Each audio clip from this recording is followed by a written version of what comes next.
good afternoon sa ating lahat. Aalis na kami ni Jessie dahil si Jessie po ay mayroong speech at saka OT therapy today. Occupational therapy at speech therapy. Kaya nakapromo ulit si Jessie kasi ayokong mag-bus.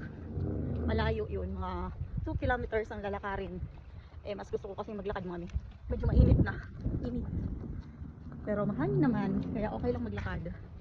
Yan, si Jessie ay nagte-therapy every Thursday ng hapon. Speech yan at saka OT. Bali, 2 hours yun. Hala, mukhang inaantok pa nga si Jessie. Uy, wag kang matulog, mayroon kang speech therapy. OMG. Mukhang inaantok pa nga si Jessie, mga miss me. Pagdating doon tulog. Wala na naman to sa mood mamaya. Kasi alas 2 naman kasi yung ano, wala kasi bang available na oras.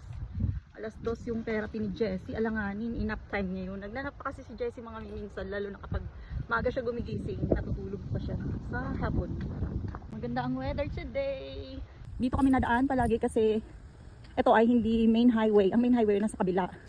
Dito, wala masyadong cars. Kaya mas gusto ko dito, mas prefer ko na dumaan dito. Hindi busy road. Ayun mga mi, sa mga hindi pala nakakaalam, dito sa Australia, lalo na kapag ka na-diagnose ka, meron kang diagnosis ng autism kagaya ni Jessie, in-apply namin si Jessie sa NDIS at na-approve naman. Kaya ang mga therapies ni Jessie ay libre lang mga mi.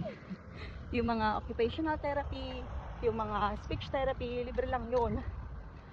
Kung hindi si Jessie na-approve sa NDIS, naku mga mi, ang mahal ng therapy. Ang mahal ng bayad dito sa therapy. Buti na lang na-approve si Jessie.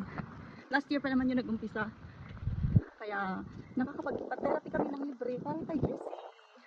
Isa yan sa magandang benefits na nakuha namin dito sa Australia mga mi. Tapos si Jessie, dahil nga IASD siya, kasali siya dun sa mga binibigyan ng, meron siyang allowance na nakukuha. Malit lang naman pero okay na din.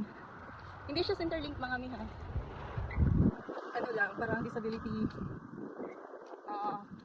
basta may allowance, carer allowance, ganun.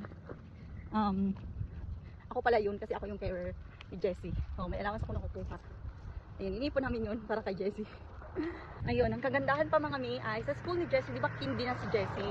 Ang school ni Jessie, may teachers sila, meron silang mainstream na EA, Educational Assistant, sa mainstream si Jessie nag-hindi mga nila.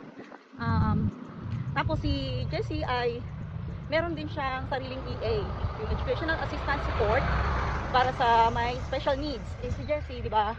Kasali si Jessie doon sa special needs ng mga bata. So, meron siyang one-on-one na EA. Yung sa school, talagang may sarili si Jessie nagbabantay sa kanya, nag-aasikaso, ganoon, nagtuturo.